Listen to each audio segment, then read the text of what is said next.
how are you laying out and what is the process for how you're attacking 2017? So I think there's a few aspects of 2017 planning. Let's start at the highest level, which is really funny, and to talk about my real motivation. So this week I flew to Hong Kong, and I stayed in Hong Kong for 7 hours, and I flew back. First, seconds, performing, non-performing?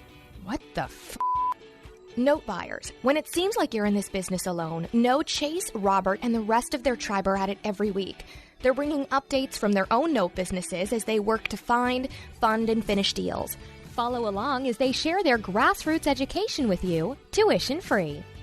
If you'd like to know more about what they do and to download the entire back catalog, check out NoteMBA.com. Now, here are your hosts, Chase Thompson and Robert Woods. Hey everybody, welcome to the Note MBA podcast, your home for note investing on iTunes. I am Chase Thompson, joined as always by Robert Woods, who, by the way, before we even got started, realized that for this episode, he could not do it sitting down. So he had to completely shift and change his whole entire workstation. He's standing, he's getting his mic set up, he's getting his notes in order. We got so many notes. It's crazy. So the notes for this show, it's just, this is our hotly anticipated every single time we do it. We do these every single year. Actually, Robbie mentioned we do these twice a year. We do the mid-year, and then, of course, we do the goals, the true goals episode, which is what this one is. And by the way, quick shout-out to one Lori Davison. This episode is for you. We will do everything we can to get it to a length that is appropriate for one of your workouts. I think we're shooting at 55 minutes. I think that's the goal. On the goals episode. That's so if you're listening meta. In the car, get ready, because I think we're gonna come at you with some of that normal banter, the unproduced banter that my mother doesn't believe Chase and I just get on the podcast and start talking to each other. Actually, I think most people don't do that. Yeah, well, it's been the feedback for a while. And really quickly, before we dive too much into it, I do want to say thank you to everybody. So the first thing that we want to talk about is the break itself, where we decided to take our first official break at 103 episodes, which sounds like a super bizarre time to do that. During said break, we got copious amounts of email, Facebook messages, text messages. People mentioned it on calls, in person when we ran into them. When are you guys coming back? Can't wait for you guys to come back. Really looking forward to that goals episode hitting it. Have you guys hit record yet on that? So huge shout out and appreciation for everybody that either did it or thought about doing it, reaching out to us during the break. I really appreciate that. I even committed to a new JV of ours. Mr. Pham was like, "Hey, you guys said you were going to record a new show before the end of the year. You'd kind of better record that." We're sitting at, this is the last episode of 2016. December 28th. We're going to be killing it. So, the break, Mr. Woods, how was it for you? You know what? The break was good, because I think it shined a big flashlight on some of the things we could be doing better, which is not to say we've done bad. We're just making improvements. But it was nice stepping back for a little bit. I have to be piggybacking on what Chase just said. One of the best feelings was truly the emails, the phone conversations, the texts. What's up with the podcast? When are you guys record another episode?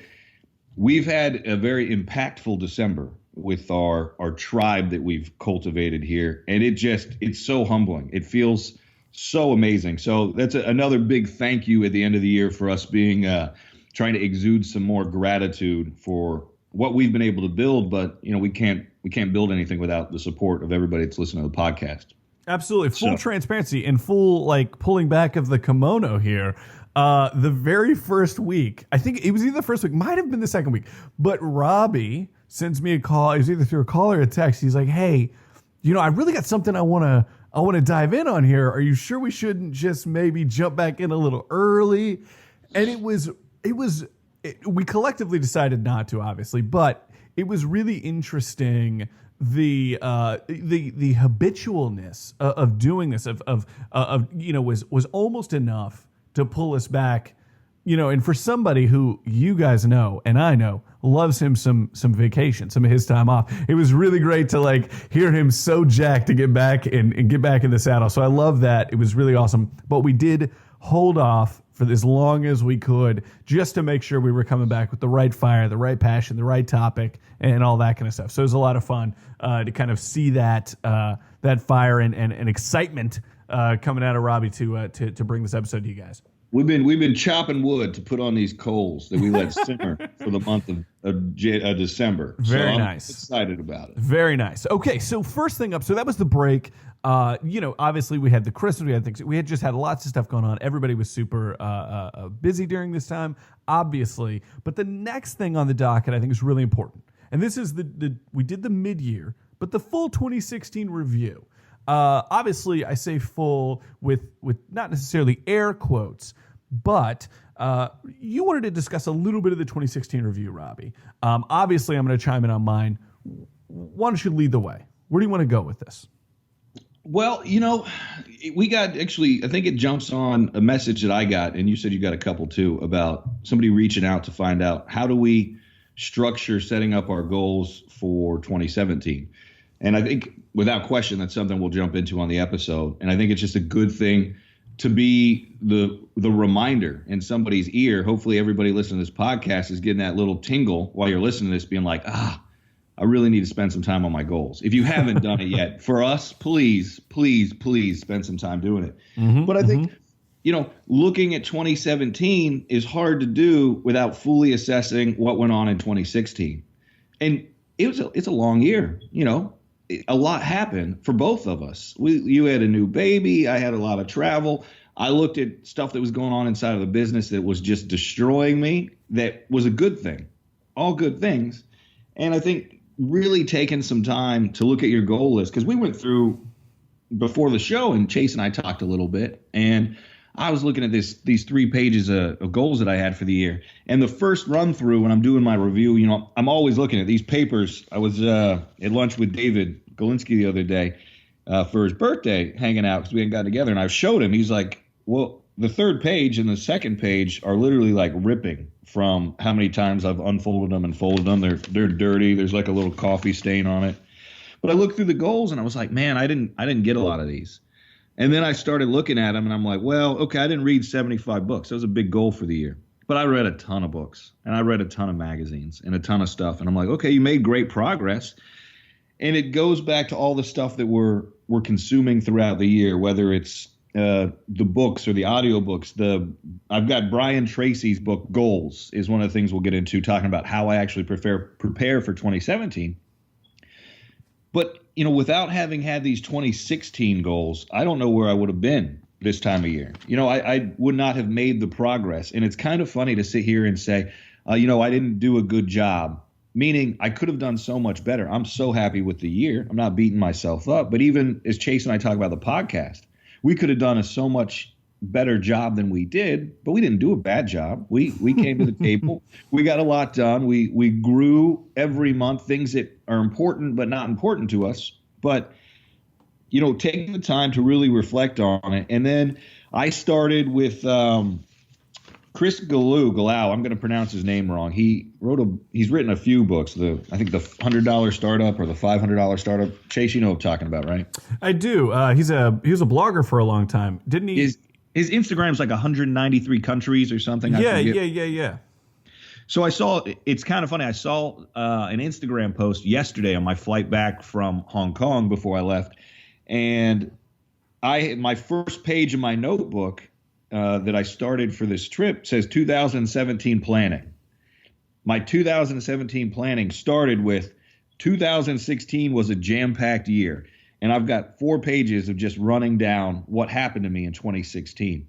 And then I've got all these sideline notes in the margins where, like, I made a list of all these cities I got to travel to. And then I came back and I forgot that I was in Baltimore and D.C. and Charlotte, and making lists of other people that I got to meet and interactions that I didn't expect to have throughout this year, and looking at those and really coming at 2017 uniquely from a different place of gratitude, where I was looking at my goals saying, man, you didn't accomplish a lot of these. But then when I did my write down on 2016, I'm like, man, you had one heck of a year, buddy. You had a good year. You really can't be upset about the progress you made, but you can say, hey, I could have done a better job, which I think to some people, unfortunately, they're like, oh, that sounds a little like you're being too hard or you're overreaching or you're setting stuff beyond. In reality, I think these goals only got accomplished because we did set them marginally higher than were really possible. Mm-hmm, mm-hmm. And I guess I pulled it up. Sorry, I pulled up my phone. This is, like you said, going to be a slightly more interesting show. It's a phenomenal, I will link it up in the show notes. It's a phenomenal little photo on his Instagram where he's got his year in review. It's great. Looking at that, looking at the expectancy of goals, looking at the realisticness, it's the, shoot from the moon, land in the stars, yada, yada, yada. But there is one thing I want to mention when it comes to reviewing these goals that I thought was tremendous and came right before we hit record. And I hope Robbie's not going to be upset about this. I know he's not going to be upset about this. But Robbie was on the floor as we were waiting for some sound to die down in the background so we can get this recorded for you guys clean. And he had gone through his office and was just cleaning up his office. And he had this, I assume, box or boxes of these old goal workbooks and sheets and things that he had written all the way back to, I kid you not, guys, all the way back to 2003. Now, I know that he probably has some before then, but he had this like literature book of his own writing or whatever of what he was going to be doing in 2003. He had this, so 13 years ago. So, which, by the way, I don't have. I don't have any tomes that go back that far for my own goal setting. I am the white belt, right? Like, I am humbly accepting my position as the white belt, understanding that I haven't been where he's been when it comes to this. Just years, over a decade, clearly. 13 years of just continually every year. Here's the goals we're reviewing, we're moving forward. Here's the goals we're moving. And some of them were sheets, some of them were whole books. Some of, when he's reading these, he's going through this as we're waiting. And that would be one thing that I would say is important in this idea of reviewing last year, reviewing 2016, and then moving forward. Or if you haven't already written what you've got or whatever the case may be, do that. Because it was crazy to look through the lens of what he had in 2003, but also understand what that discipline of 13 plus years has done from a goal. What, the expectancy of what Robbie might have for goals and that realisticness, like you're talking about that, like I didn't achieve X or I was working on Y and I only got so far, whatever it is. Like all of that, though, is completely compounded by the fact that you've been now doing this for a very long time, this process. So what you could expect to achieve, Robbie, isn't just based on where you're at now and, connections you have and all this other stuff. There's also a certain expectancy that's going to come from that discipline of doing it. So kudos to you for doing that, but also for the rest of us, for the me's in the audience that have now been doing this for a couple of years or whatever the case is, or just getting started or whatever. There's a ton of growth potential, and that expectancy quotient, that expectancy number grows by the discipline of doing this every single year. And so huge kudos there. And that's a tremendous, that box that you have there is so valuable. So it's way more valuable than what you got from it. I want to jump in here on a unique aspect of what went on this last week, and we're going to come back to where we were at with the 2016 stuff. But one of the things that throws you off, I read a bunch of this stuff before I just took this big trip, and we're going to talk about that in some more detail. But one of the things that's really interesting is I've got this book. It's just called Goals by Brian Tracy, How to Get Everything You Want Faster Than You Ever Thought Possible. And I've read this book a couple times. One of the things that's really interesting when you first start out the book and you're reading through it, one of the things where they start talking about goal setting, it doesn't jump into, hey, get out a sheet of paper and write down some goals. Some of the things are talking about what are your keys to happiness? Examine your past behavior. And one of the big portions of this is, looking at your value system and your beliefs and making sure, funnily enough, that when you're setting your goals, that you really looked at your values and they're in alignment. And part of this thing, this workbook that Chase and I were talking about from 2003, one of it says questions workshop. Here's an additional list of questions for you to think about. It's a great idea to sit down and quickly jot out your first blush responses to them, and then look back and reflect deeply on your answers. This exercise can be very revealing. I also highly recommend repeating this exercise every few months and comparing your current answers to past ones. So I have a list from 2003, and looking at what we do now, and things where it's, I love to read, I hate to clean, I should not stress so much, I value my family. The three most important things to me are family, friends, and health. And one of these things is funny. I'm fascinated by the female mind. This was in 2003, so you can imagine I was in college. I don't want anyone to know I'm insecure. So there were some interesting things in here. When I die, I want people to say he had a happy life. But these are the things that lead into then reevaluating, what are my values? Things we talk about on the podcast about business transparency or integrity, the travel, excitement, education. All of these things feed into how do we prepare to set our goals for the next year, and then find out, are we really resonating? Are we congruent? Do you feel like that light energy? Michelle would put it that way. Are you really connected? Does it light you up when you're looking at some of these things you're doing or setting for yourself? I see a lot of goals that people do. And what's funny, money's important to all of us, but listening to whether it's Earl Nightingale or you're listening to Brian Tracy or Jim Rohn or Tony Robbins, listen, money's the result of success. And success, we'll go back to the Earl Nightingale thing, is the pursuit of a worthy ideal. What are you doing? And figure out why you're doing it. The money shows up. And I think it shows up in different ways for different people. A lot of it's mindset, but a lot of it's also action. A belief and a plan are fantastic if you've got the right mindset and you put stuff down on paper. But the hardest part of going to the gym is getting off the couch. Once you get to the gym, you're already there. It's time to take action and keep going. It's that same way for your goals. But the interesting thing is where we're going. So part of that planning is also looking at where are you at right now in your belief systems, your values. Don't tell me your family's important to you and then you're working 60-hour weeks. You haven't taken your family on vacation. You don't take your wife out to dinner. You don't cook them a home-cooked meal. Like, those things aren't congruent. So, Chase, where are we at, buddy?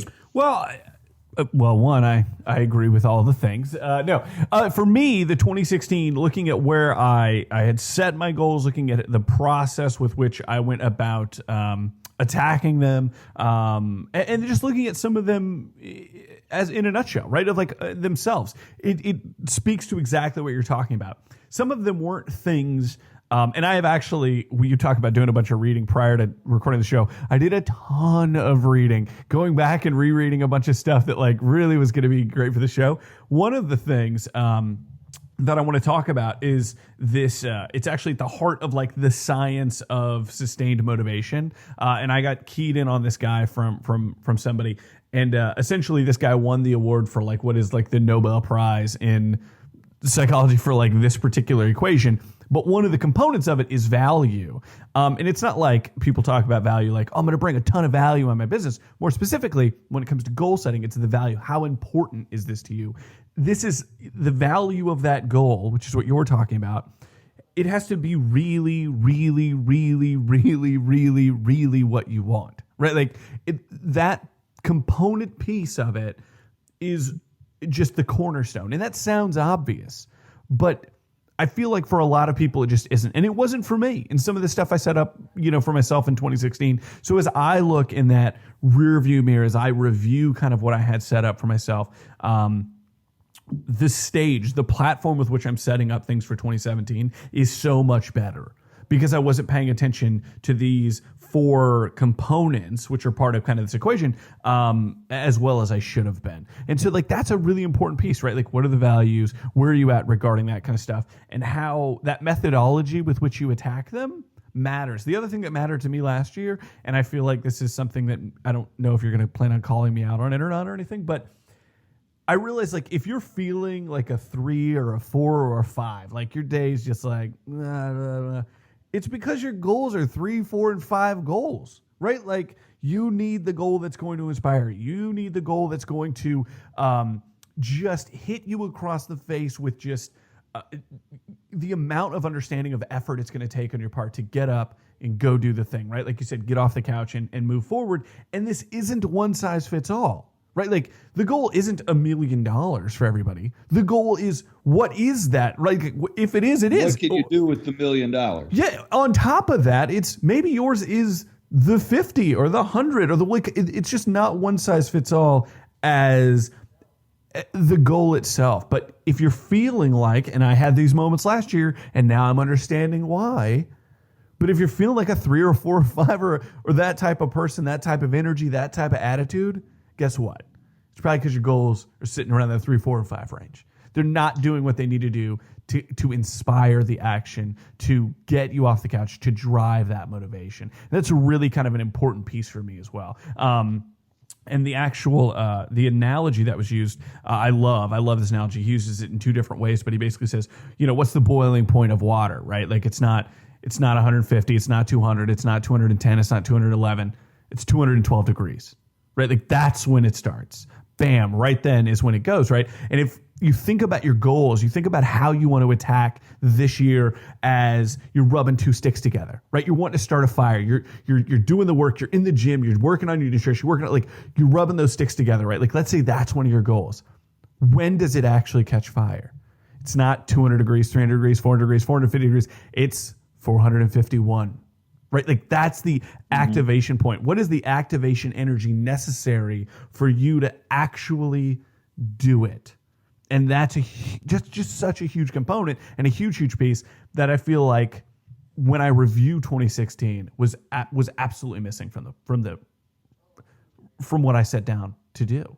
And that was a huge piece for me. And it's something that I feel like a lot of people that I got a chance to talk with over the year also struggled with, was finding that activation energy, finding that piece, finding that component, and understanding where that's coming from. So tell me how does this make sense? I'm looking at, some of the goals that I didn't accomplish that I wrote down. And I think it comes down to my why wasn't strong enough. It was my why was a 3 or 4. And that's kind of what you were saying. I think it's just a different way of wording exactly what you're talking about. Yeah. So as a real quick understanding, and I think this is a great, in my opinion, a great starting point or a setting point to kind of move into that 2017 kind of goal discussion is this equation. So if you can picture this, and of course I'll include this in the show notes, but it's all going to come down to motivation, right? Like think of your goal and then check it against that motivation, check it against that why. Okay. So this equation looks something like this. You've got your why or your M, your motivation on one side, and that equals value. And that's what we just talked about. How important is this to you? Is it really, really, really, really, really what you want? Right? So V, right? V for value. Is this your activation energy? Is this your Fahrenheit 451? Is this when you light the fire, right? V. And you're going to multiply that. V times E. E is expectancy, which of course we already talked about. What do you expect to achieve with the obstacles and the time frames that you're giving yourself? And there's a few different ways you can tackle this, right? You can do the Grant Cardone set it 10x and then understand that my actions are going to then also need to be 10x, and I'm just going to work my face off for those 12 months and see where I'm at. Or you can also timeline it out and play the long game and know that, look, I am totally a white belt here, and go with the reverse engineering, right? The end in mind.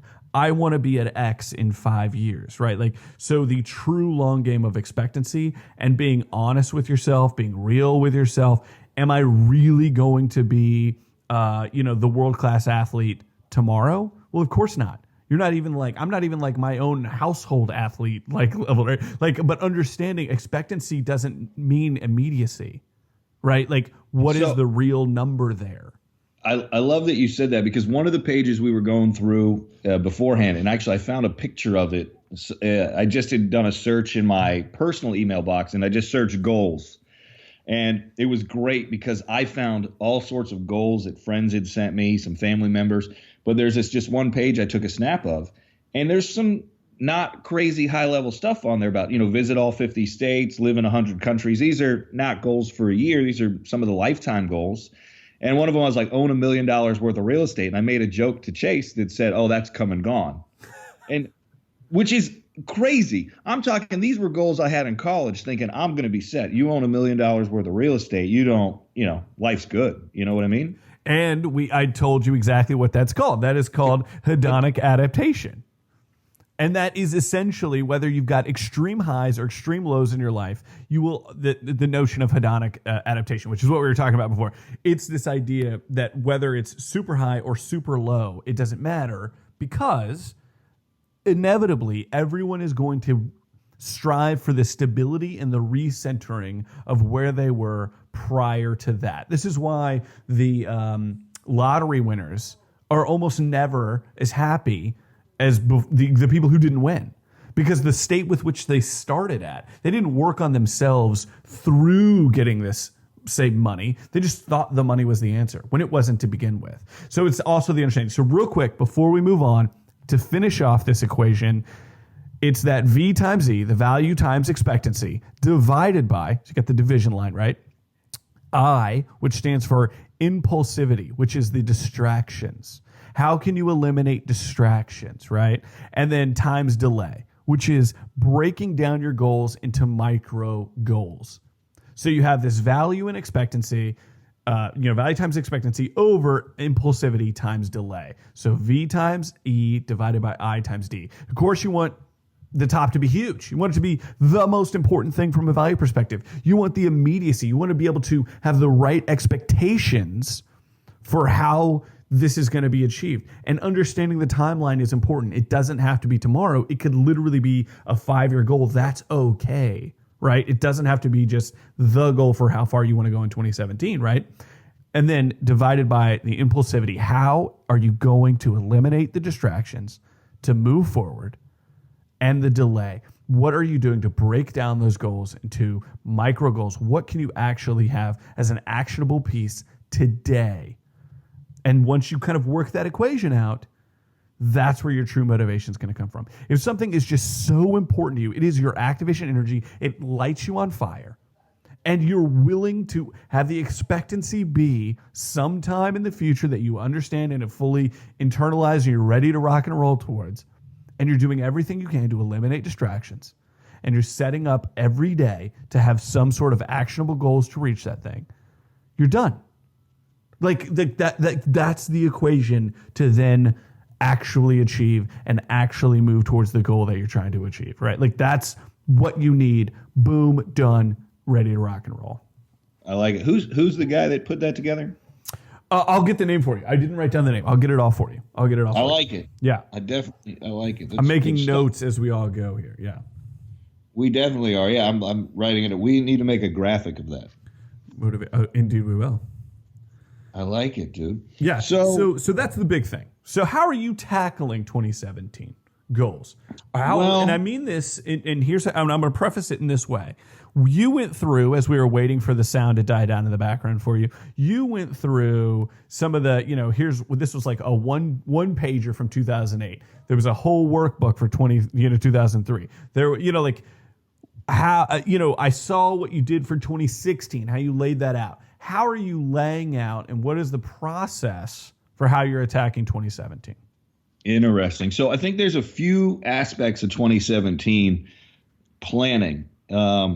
Let's start at the highest level, which is really funny, and to talk about my real motivation. So this week I flew to Hong Kong, and I stayed in Hong Kong for 7 hours, and I flew back. That sounds pretty crazy. I got back last night. I feel fantastic. I was able to stay on an East Coast sleeping schedule, so not too big of a deal. But to talk a little more about that, one of the things that I know I've been in my sphere of influence told multiple times, and I've done it in different various ways, about take some time for yourself, reflect on the year, plan for the year ahead, but you need to go do it in some form of seclusion, comfortable environment.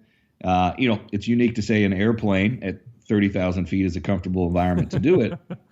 And the highest level of my motivation, to go back to what Chase was talking about. I wanted to hit executive platinum on American Airlines, which is a great vanity status thing. It some level, it's a material one. I completely agree with that. And I should have planned better earlier in the year, but I had to take a last minute trip. This was it. But let's just say for an investment of $1,500, which some people are like, this is crazy. How much do you guys spend to go to a 3-day weekend seminar? Or how much does your peer group spend to go to a 3-day weekend seminar and then do nothing with the content? So in a different version of, I don't need to justify it, I'm going to get thousands and thousands of dollars of value out of the time that I spent just getting my executive platinum status. Woohoo, yay for me. But the reality is I took this time right before the trip. I went through 2016. I got my notebook ready. I got what I do to prepare for this time of year, the reflection, and took 2.5 days in seclusion, which to some people that might be you go book a hotel room, you do a staycation, maybe you sit down and you just plan for it and you do it at home and you don't need or want to get away. Or maybe, to be honest, you don't have the ability to. So you need to find a way to seclude yourself, maybe to park or something else. So that's how I started planning for 2017. I had a conversation. Had I not actually had to take this trip, I was going to just do a staycation and go to the beach for a couple days and literally sit there looking at the waves, writing this stuff down. So I think the biggest thing is taking some time to do it. We reflect on 2016 in preparation for it. And then the two biggest, highest level things that I do, one is I kind of look at my life list, that list that I've made of what do I want to accomplish in life and what's important, what resonates with me. Some of the things are becoming a certified skydiver is something that's on my list. Well, I don't need to do it now. It's not something that's a priority or I want to invest the energy in. It's just on my list. But there are other things on that list, such as actually building a home outside of the country, that are important to me. And back to Chase's motivation equation, I'm motivated to do that significantly more than skydiving. But I kind of run through that list and I edit the list all the time. And then the other thing I've done is I showed Chase from the one from 2015. I have one for 2016 that I did not stick to, but I started the year with like a travel schedule. And I basically broke it down into, I broke it down into 24 segments. So 2 segments for each month. I put in, when I had weddings, when I was traveling with friends, when I was blocking stuff off, to really block off the calendar, because we let a lot of things creep into our schedules.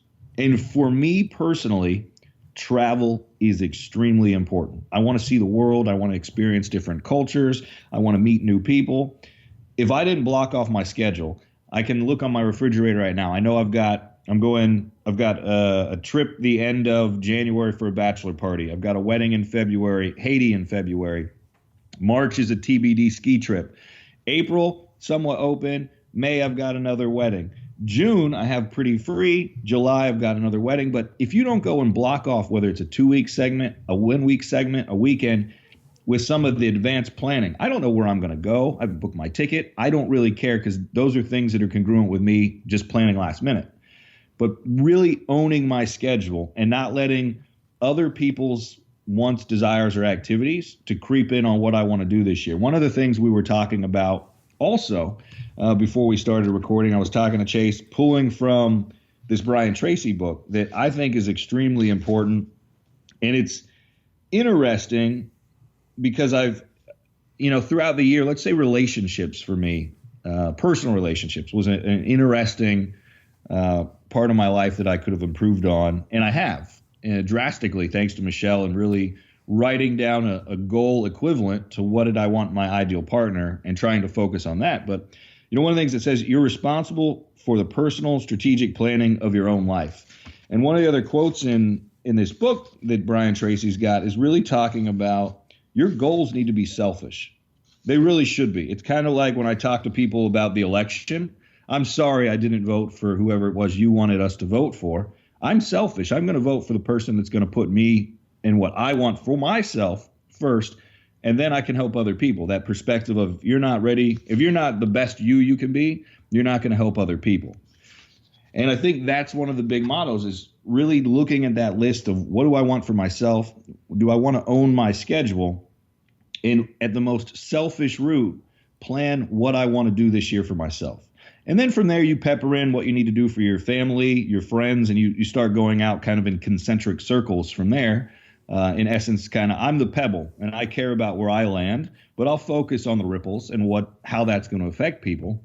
But I know that the bigger splash I can make, the bigger the ripples are going to help for everybody else. And I think that's one of the biggest things where I see some people planning, and it's important to keep your friends, your family, your work in mind. But if you're not happy, I think throughout this year, the times that Chase and I struggled, and Chase, you can jump in here and agree or disagree or add whatever you've got. But the times I saw Chase struggling this year, the times when I reflect on the year and I know I really struggled, I wasn't putting myself first.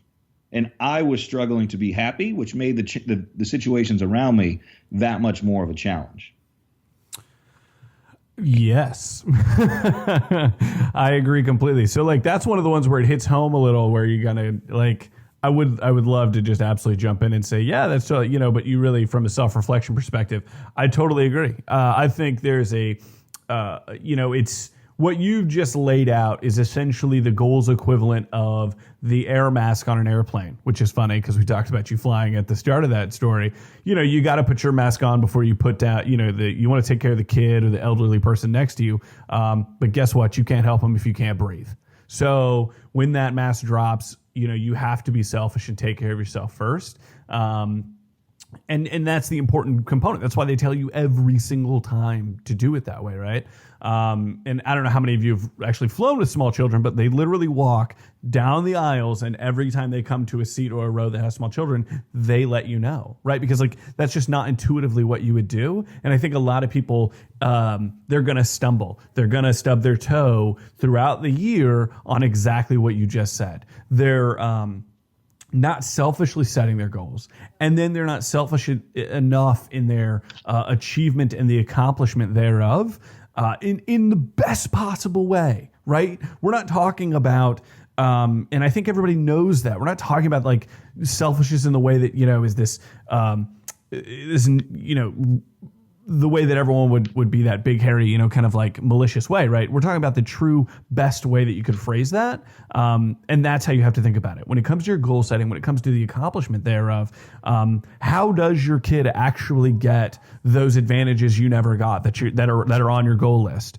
By you selfishly going and attacking whatever it is you have from a work perspective, as well as, right, like spending the time with him and all that other stuff, right? How do you get and achieve and be where you want to be if you're not selfishly getting after whatever is necessary to get you there, right? So I am totally Chip's all in on that. I am put your gas mask on first, right? To jump on what you're talking about there, and it's selfish in all pillars of what you're focusing on. I mean, if your health's not good and you're tired all the time, you don't want to get up, you're going to go play with your kids, or, listen, I've got family members that I love, but man, they don't take good care of their health. I look in their pantry and it's worse than like a 19-year-old's in college, and they got no energy. They're not doing stuff. They're not active. And it's just this cycle. Stuff does come down to money. I'm sorry. That's the reality of it. It comes down to health. If I'm not eating healthy, and you got to spend more money on food. Well, I'll tell you this. The more I spend on my alkaline water and I go get the organic $6.50 a dozen eggs, which is so crazy in the big scheme of things when you can buy a dozen for 50 cents or $1, when they're on sale. But if you're not doing those things for yourself, you don't have the energy to get up and go do some of this other stuff and take advantage of what's in front of you. And I think that's the one thing when Chase, you said it fairly well about the selfish is not selfish. I'm only doing for me at the degradation of the people around me. I'm doing it for myself so that it's all boats rise in a rising tide. Mm-hmm. Completely. That kind of perspective to it. Yeah. It's stepping back. So to talk about methodologies, my big, kind of aha for myself from 2016, and this is not in opposition, but just a little bit differently than say how you just mentioned your kind of setup. I took a page out of like Warren Buffett's, book. He's got he's a big guy that's like, I think it's kind of like his 25 goal rule or 25, kind of bucket list rule or whatever the case is. Anyway, he says basically write down the 25 things that you want to do. Like these are the 25 things that you legit, like this is what you want to accomplish. This is what you want to do. This is whatever, like everything from like open a health shake, sort of like XYZ in real estate, whatever your things are. These are the 25 things I want to do. And then he says, delete the bottom 20. Because you nailed what you really can and want to do with the top 5. Everything else that you tried to write on that piece of paper was a stretch, and it's not what you really cared about, or you really wrote it down the first 5, right? So Darren Hardy kind of takes that and goes a little bit smaller, and he says, what are the 3 goals that if you got done this year, you would have this unquestionable, ridiculously just incredible year? What are those 3 goals, right? So that's how he breaks it down. So that's where I'm starting. So on this topic of and I think Tony Robbins actually calls them categories. What categories are you working on? That's what you were talking about. What buckets, right? Somebody else calls it goals and roles, right? Like what goals are you trying to accomplish and what roles are you going to take up to then accomplish those goals? It's who am I? Answer these questions about where you're trying to go.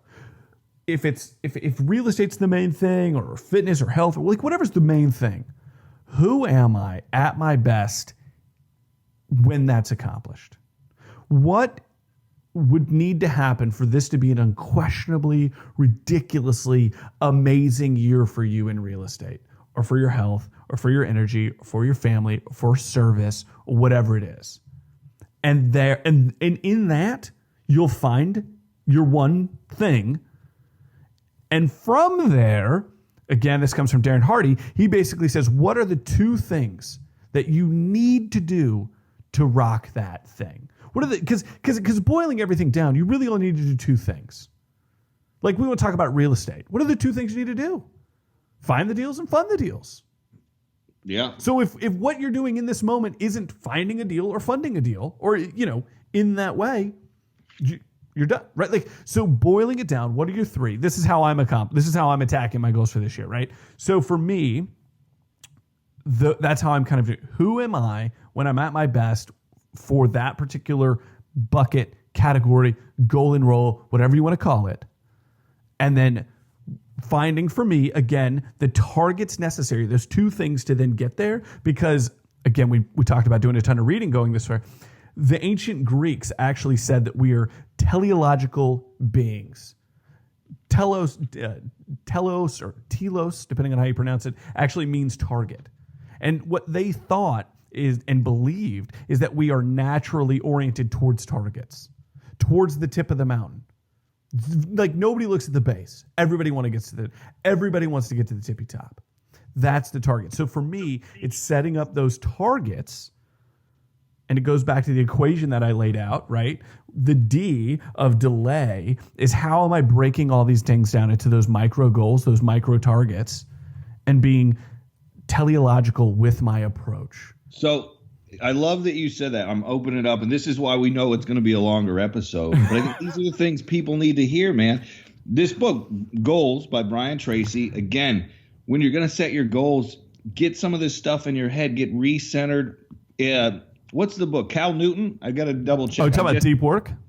So when I had lunch with David Galinsky the other day, and I gave him that copy of Deep Work, and I was like, "Hey, I don't know if you've read this, but it's a unique book. It's not a 10 out of 10, but it's a great book to just kind of get you in the mindset. And are you really focusing on what you're focusing on at that time? But to what you were just saying, it says there's this quote in here, page 9. You're right into it. Your automatic goal-seeking function. When you are absolutely clear about your goal, you do not even have to know where it is or how to achieve it. By simply deciding exactly what you want, you will begin to move unerringly towards your goal, and your goal will start to move towards you. And it's talking about being a cybernetic mechanism located in your mind, and how when you set that goal, your subconscious is automatically going to keep working towards that, which is what you just talked about, Chase, having a target. And it goes back to the other thing. Okay, well, if you're Michael Jordan and you're shooting free throws, or you're a baseball player and you're just trying to get hits, Well, you've got to practice and you've got to have that in its repetition, which is why you hear from so many people about, hey, print out your goals and put them in your car, put them in your notebook, put them in front of your mirror. And the more you're looking at your target, the more your aim is going to get better at it. Kudos. If you don't have those in front of you, this is the one thing that's really interesting. I go to these conferences all the time and people always like, you got your goals or whatever. You know what? I like being the guy that gets to raise his hand. And when somebody's like, oh, really? You've got your goals written down? I'm like, yeah, I got 3 pages right here. You want to look at them? I got stuff crossed off. I made notes. I was like, I guarantee I'm not going to hit all these, but I got them. My goals got footnotes. Do you want to check out the footnotes for my goals? I love it, man. I think I completely agree with you. Real quick, because I want to give kudos to you and my wife in this way. You sent me a whiteboard, but because of my office situation, I haven't really been able to maximize usage on this thing. My wife knows, I've been talking about this goals episode for 3 weeks now. Like the amount of research and the work, and we haven't even touched, gone that deep on how much you and I both have notes-wise here. She's so geared in and keyed in on this. She herself has never really written down goals ever. I don't believe in her whole life. So she basically is like, hey, I know you got that whiteboard from Robbie. Why don't we put our goals down on the whiteboard and then put it up in the kitchen, which, by the way, as everybody knows, is the hub of like every house ever. So the goals we're going to have on that thing, if you come into my house in 2017, you're going to know exactly where we're going. You're going to know exactly. I look at it like islands. Targets. You can call it targets. You can call it whatever. I look at it like islands. You just mentioned it. I don't have to know where the island is after I've plotted my course, because I know exactly if I go this way on this course, compass says, boom, I'm going to hit the island. Everyone knows where we're headed. Everyone knows where we're headed for 2017. When they come into our kitchen. And she just said, I'm driving to the office before we hit record. She's like, I was thinking about that whiteboard. I was thinking about our goals being written down. She said, what I think would be really helpful is if every month we erased it and rewrote them down. Now, I didn't say anything to her, right? I know that all of the science, all of the research says that the more often you write them down, the more likely they are to actually take hold, actually move action and get accomplished. Tons of people, the Grant Cardones, the Dan Hardys, all these other people say write them down daily for that reason, right? And she's like, I'm thinking about it. I really think we'll get them and we'll achieve them if every month we erase and rewrite them and get refocused. And she is just keyed in on it. And I'm so pumped about that. So pumped about that. I love it. So there's the other thing. I don't know what it's called. There's that scientific back end to it. When you start this process, listen, everybody loves their computers. They're addicted to our technology. It's great. You want to put your goals onto paper when you're finished with them, do it. Start with a blank piece of paper. That's the one thing I always tell everybody, because the fun thing about it, and we're going to go back and forth on this stuff, but I've been talking to a lot of people in the last couple of weeks, because we've had this break since December. And Chase knows, I feel like a greyhound right now. That's why we're so excited to be recording this episode. Is I've missed it. I love doing this podcast. Now, there are weeks when I'm traveling and I'm like, oh God, this is miserable. I got to figure out how we can record. Listen, that's just life. But I've been talking to people, and I was at lunch with David, and I was talking to somebody else, and they're like, well, what do you think's, this important thing? I'm like, when was the last time you took out a blank sheet of 8.5 by 11 computer paper and just wrote down what you wanted? I'm like, what do you mean? I'm like, listen, I know that I sound crazy to some of my friends, but I'll take out a piece of paper and write down some stuff. I came from a great family, but buying a 45-foot equivalent to a yacht in another 2 years is crazy, but it's going to happen. I don't question it's going to happen. I already know that the goal that I set and the background things that need to be done to get me there are well into motion. And when I wrote it down, I'm like, whoo, this is a little crazy. Okay. You gotta be a little crazy when you're doing it. But in essence, curating your life, getting out of your own way and realizing, we're going through some notes with Michelle, who's my business and life coach. And one of the things she was talking about is I was uncomfortable spending money 3 years ago when her and I first met. And now I'm kind of I don't waste my money. I don't spend it frivolously, but I've set some goals. I've gotten some really expensive things that are nice. I've gotten some very inexpensive things that have improved my life drastically, spending money to go do it, and then realizing as soon as that money goes out the door, what I'm getting in exchange for, because it was something I set as a goal or something I wanted, my energy level goes up. And all I know is that that's going to provide me this cyclical action to go out and get even more money and go do even more things. And the catch is you just start saving more too. It's not about consumption. I'm not talking about let's go get a bunch of material stuff and everything's expensive. I mean, if you met me, I'm not a big fan of the $1,500 custom suit. You know, I'm a big fan of the $1,500 flight to Asia, and I go get my suits made for a fraction of the cost. I get the experience and I get the suit, and then I can look like a goofball like we did when we were at Disney in, you know, a custom suit that has shorts instead of actual slacks, which, you know, those are fun things. I like being that kind of stuff. Those are fun, great things. So for me, I wonder, I have one, and I'm wondering if you have one. I do have one oddball kind of goal. Though this isn't basically what I have is essentially I have 3 big goals for the year. That's what I've got. I've got 3 big goals for the year, and I have 2 actions per goal that need to be accomplished every single day to kind of move forward on that. And you're talking about 2017. That's what I'm talking about. I'm talking 2017 now. So let me interrupt you. Go ahead. It is the 28th. I just got back from this great trip. I got all sorts of notes.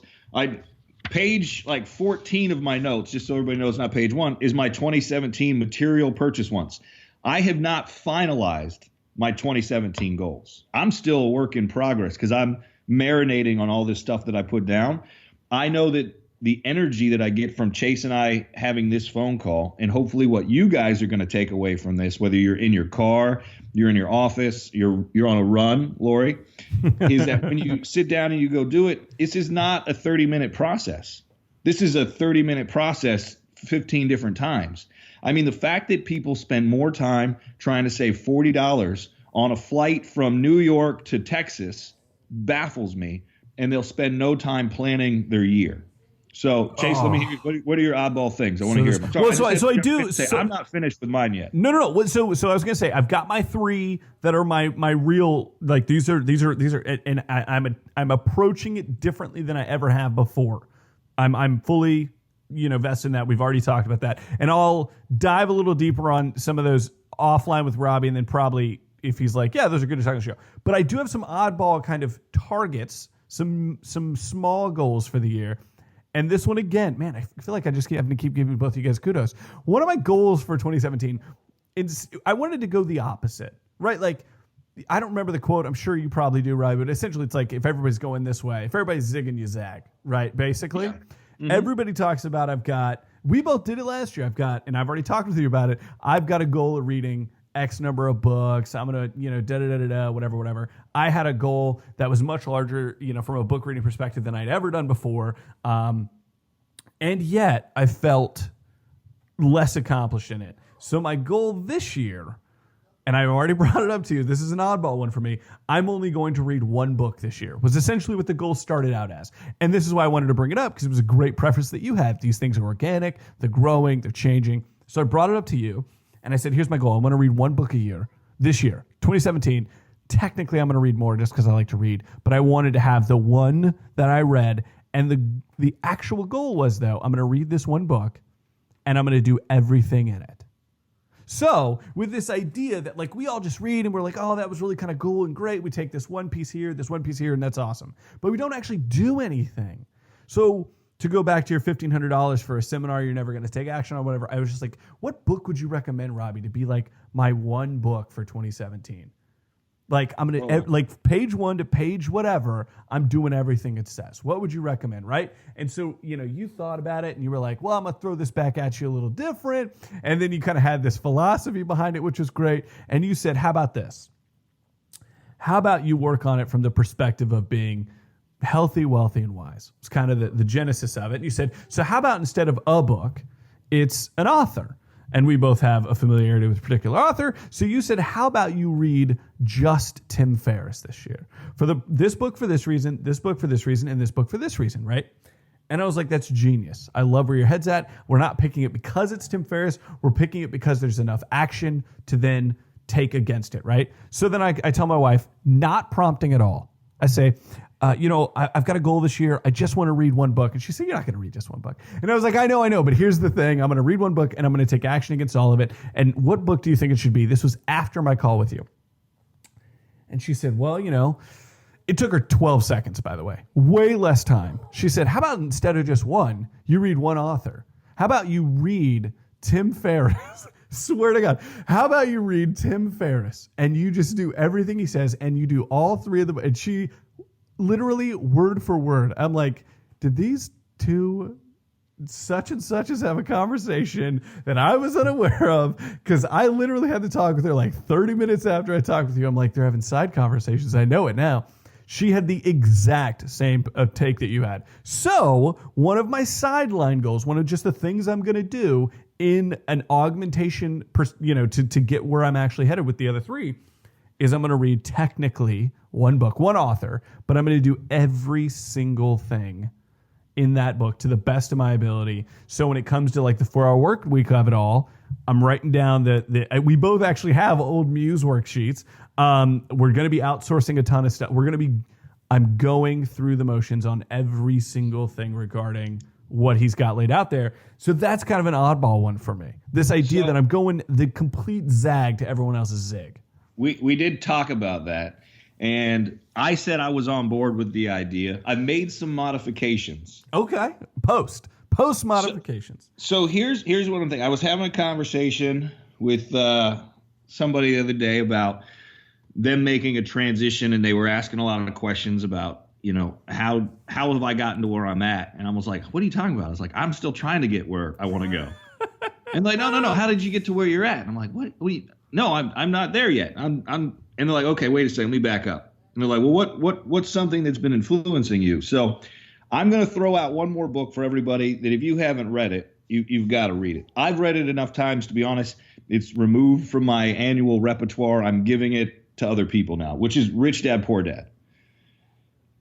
And I just think that's a great starting point for what we're doing as entrepreneurs and influencing other people to not be an employee or under the guise of Tim Ferriss and the 4-hour work week.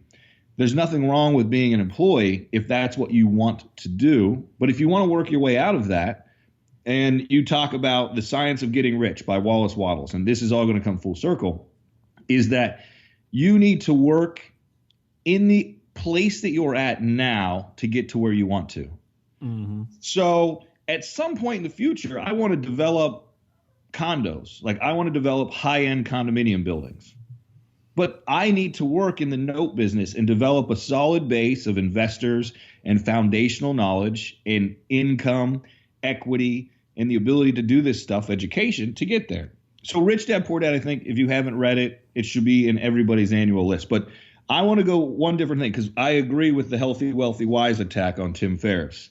But what we were going with when I had this conversation, I was like, the thing that you need to start with in planning, and we're talking about goals to or getting to where we're at today, is your mindset. Mm-hmm. Chase, you and I think we see enough of this, but having a good mindset is so important. But I think continuing to keep that mindset and refocusing your target is always important.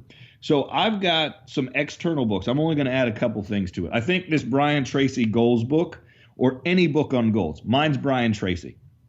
But if you guys can get a book on goals and you absorb it right now while you're getting into that end of year, beginning of year, back at the gym, motivation, screw the resolutions, make goals. If you need resolutions, you're not there yet.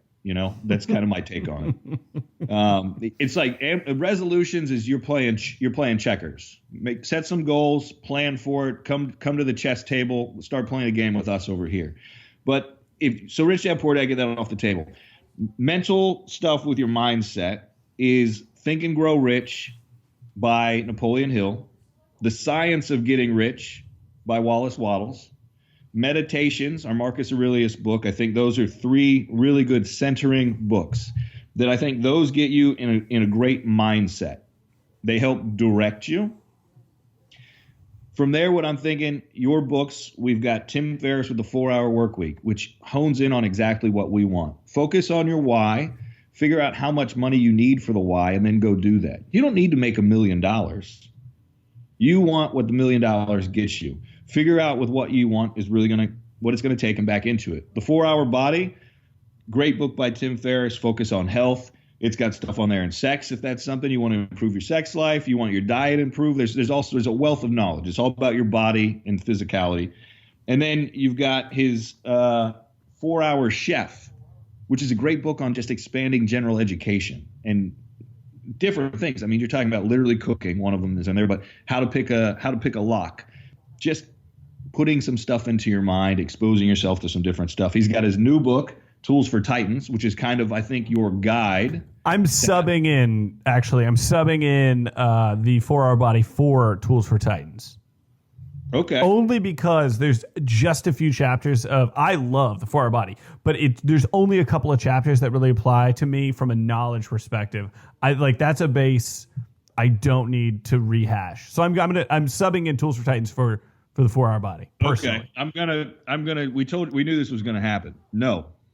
Well, listen, Chase, I get you. How much, Chase, how much do you weigh right now? No. I can answer that question. However, if this gives you where you're going, the 2 or 3 chapters on what you're asking me are the 2 or 3 I'm going to read from 4-Hour Body. The rest, one's about shooting a better jump shot. It's not. I'm saying. I'm doing the 3 that are in the 4-Hour Body. We've already started. Andrea and I've already started. So it doesn't help. Well, good. You didn't say that. So okay. Yeah, you take the that chapter one's you zoned. need. Yeah. Well, it's like anything else. It's like going to it's the cafeteria. You paid for the book and then you go take what you want kind of deal. I've read that one more than any of the other ones. Is my point, and I'm taking everything that's actually actionable in it for me moving forward. Actually. Okay. Yeah. That one I've read probably 5 times easy. So we got that, and that's it. All we're really adding is some of those mental books to keep your mindset. I think all those other books from Tim Ferriss give you your action, taking your plan. And then the only other thing that we're going to keep re-hitting on, episode 96 of the podcast, Earl Nightingale's The Strangest Secret. Yeah. It's at a level that I think the average person consumes once and doesn't consume again. I think it's something people should be consuming monthly, weekly, if they've got the time to do it. It's 33 minutes. And I think that helps recenter your mindset in reminding you that you really just need to think about these things and focus. Anything you're not thinking about, you're not focusing on. It's that boat that sets sail with coordinates. You don't know where you're going to go. You just want to go float around. That's fine.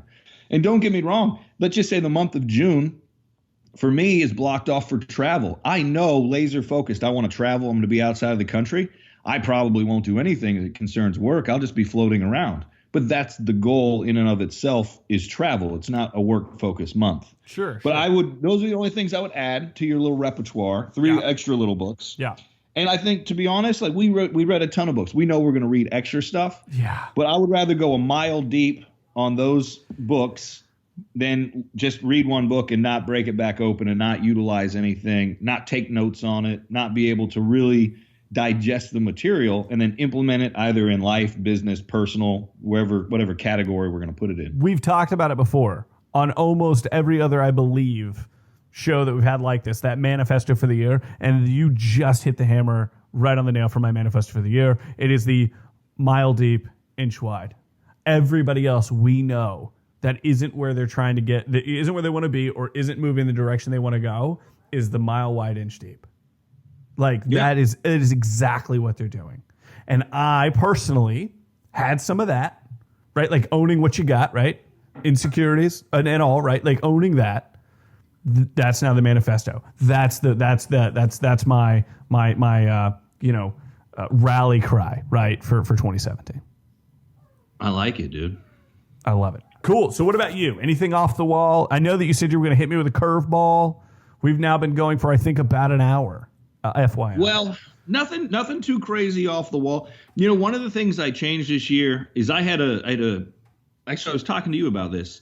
Michelle gave me like a 4-page kind of rundown on our coaching, what she's seen, things she wants to see for me for next year. And it was a good guide.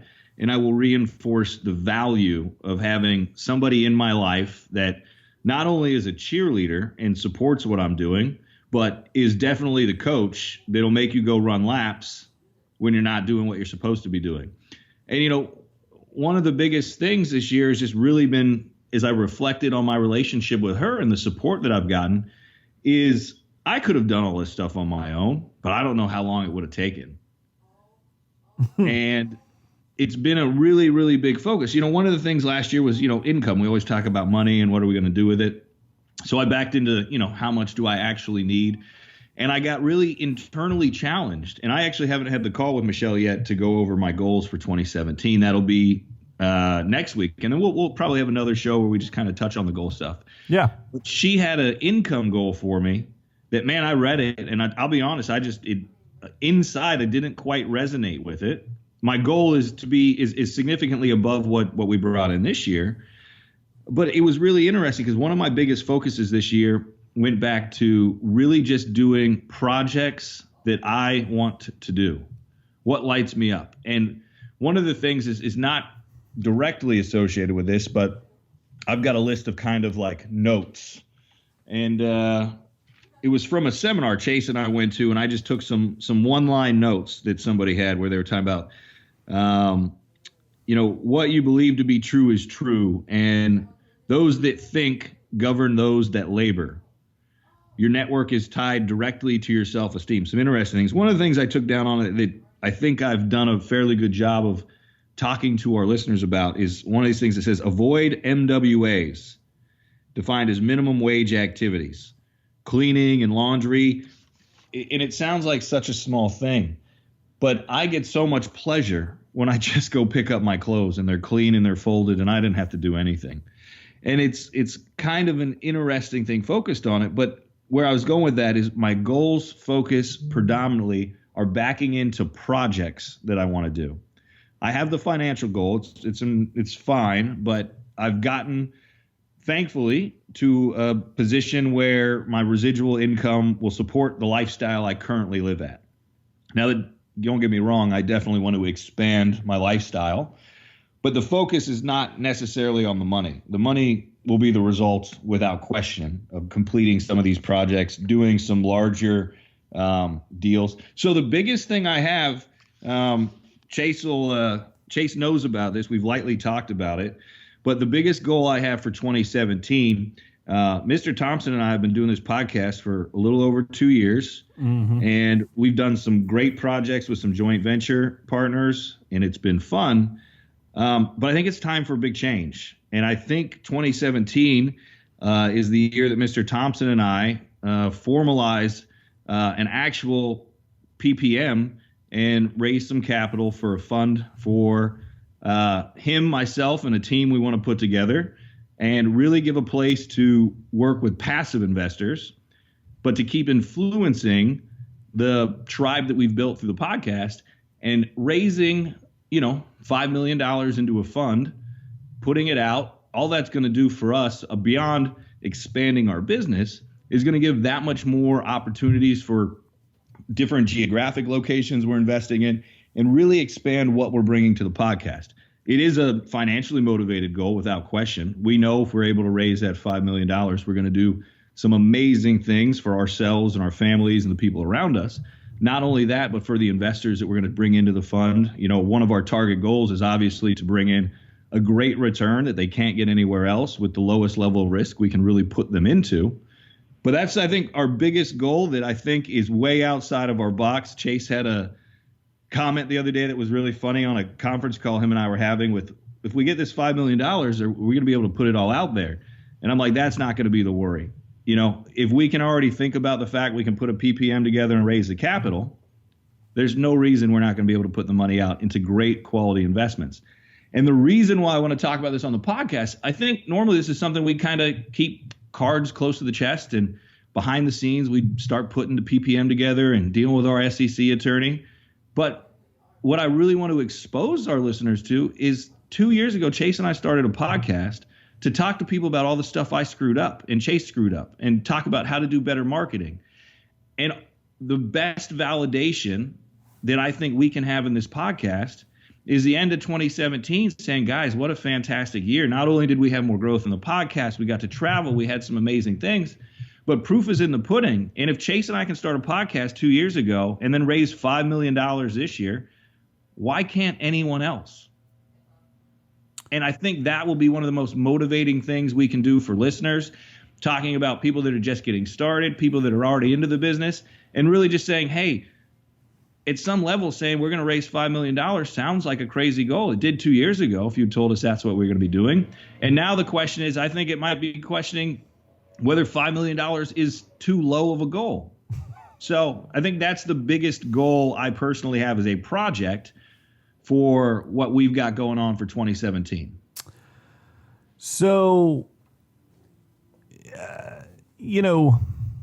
for me, that particular goal, someone said to me the other day when I was talking with somebody, very much like my wife or Robbie or some of the other people that know me and have had conversations with me about things like this. He was talking about the conversation he and I and somebody else were having regarding being able to spend the $4 million. Anyway, they said to me, one of the biggest things for you to have a huge 2017, because we were talking about this, and I'm really jacked for 2017.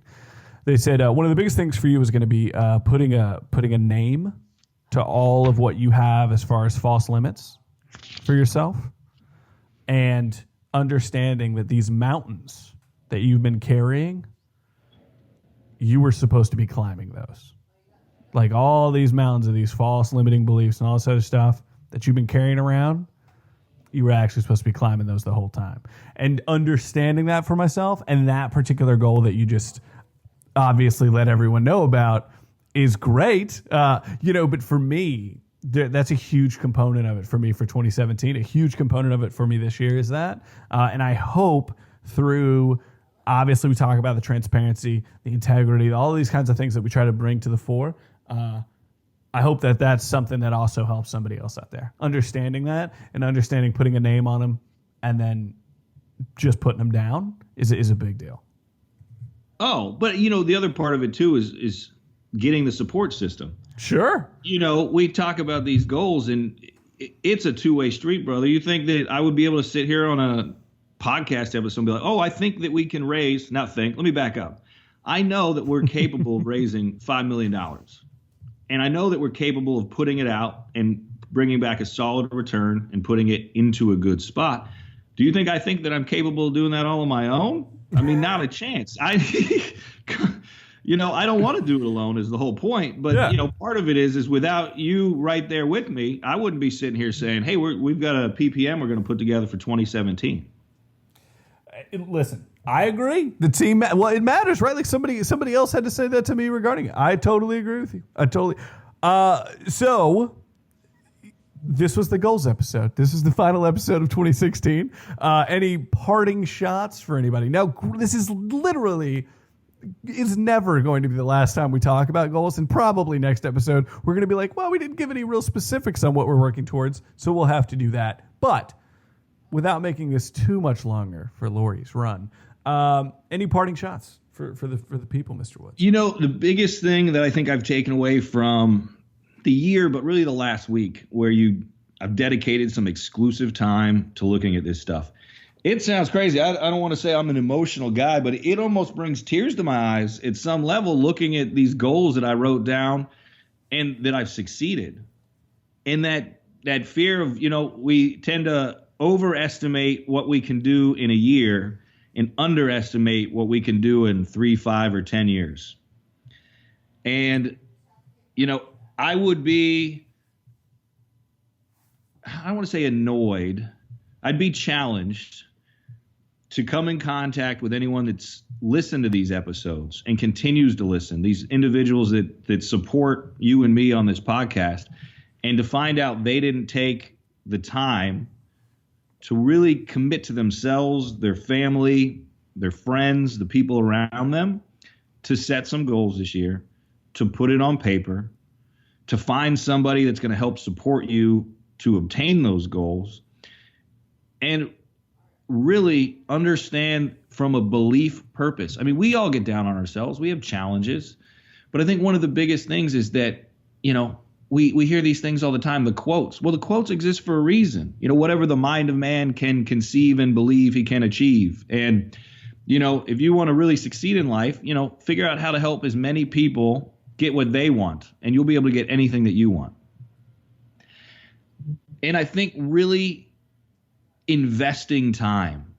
And, last year, Chase, I think we were We were into the second, maybe third week of January before we had a goals episode. Yeah. There's no, I don't want to tell anyone there's a right or wrong way to do your goals. Because listen, if you're doing goals, if you're writing them down, thinking about it's great, but write them down. But I can tell you from what I experience in life, I still have leaps and leaps and leaps and bounds. I want to improve my life, who I am, my business so much. And I can't do that without really admitting to myself where my deficiencies are and focusing on it. But take the time to write it down. So many people I come into contact, friends, family, they want to make jokes about stuff, and, let those people make jokes. I'm sorry to say it, but the people that are around you, they're going to change. And it's been a hard thing to accept working with Michelle about there's a lot of people that aren't in my life the same way they were, because I can take the time and write goals down. Do you know how many people in my family would look at me cross-eyed if I was like, oh yeah, we just Chase and I and our partners raised $5 million this year. They don't understand that. They couldn't even imagine that in a lifetime, much less in a year. But the point of that is take the time to do it. If you want to improve your life, this is the stuff where I'm still trying to improve. Chase is still trying to improve. We don't by any means do these episodes because we think we're doing the best that we could be doing. We want to continue to be doing better. But if you're going to admit to us you listen to the podcast and you're there every week, then do yourself a favor, jump on our bandwagon if you're not already, and put some goals down on paper and really go after some stuff this year. There's no reason that 2017 isn't going to be a better year for you than 2016 was, and 2016 was an amazing year. I don't care who's in political office, what's going on in the Middle East, what happened down your street. Focus on you, focus on your family, focus on the people around you that you can positively influence, and just get after it. And it doesn't mean hustle, do crazy stuff, be stressed out. It really just means I truly have a belief system that is congruent with me to my core, that we get to make and design our lives any way that we want to. You've got to take the choice. Earlier this year, Chase and I were fortunate enough to work with an individual, and I didn't even mean to pass this out, but Peter, congratulations. Peter was working with us earlier this year, and he just quit his W-2 job. It was a big goal that he had. He got it on paper. He worked towards it. And I am so happy and impressed for him and just happy to be able to be part of that and share that. But had he not put that on paper, I don't think if we had made him write some goals down at the beginning of the year that those were necessarily the goals that he would have done. Peter, if that's not true, you call me and let me know. You tell me you would have done it. But either way, I'm proud of you. But things like that, I think, are so important. And we limit ourselves. Chase and I limit ourselves all the time. That's why we're always trying to do this stuff and bring it back in front of each other and remind each other. Half the goals on my goal list I didn't hit. But had I not written them down, I would have made no progress towards any of them. So take the time, invest in yourself. If you guys are paying for training, you're giving up an hour of your day to listen to this podcast. Give yourself another hour to plan 2017. That's my soapbox. I'm getting off of it. That's killer. You guys are only 1 or 2 key habits away from a massive transformation in any area that you're trying to make in your lives. Use this episode, use that time to be able to make those changes. Anyway, guys, if this is your first time here, welcome to the NoWBA podcast. Be sure to head over to iTunes, give us a rating, give us a review. And as always, remember to subscribe. Everything that we've talked about will be in the show notes over at NoWBA.com. And of course, as always, for 104 episodes in a row, be sure to tell 5 other people you know about the NoWBA podcast. We'll catch you guys next week. Take it easy, guys. Thanks for listening.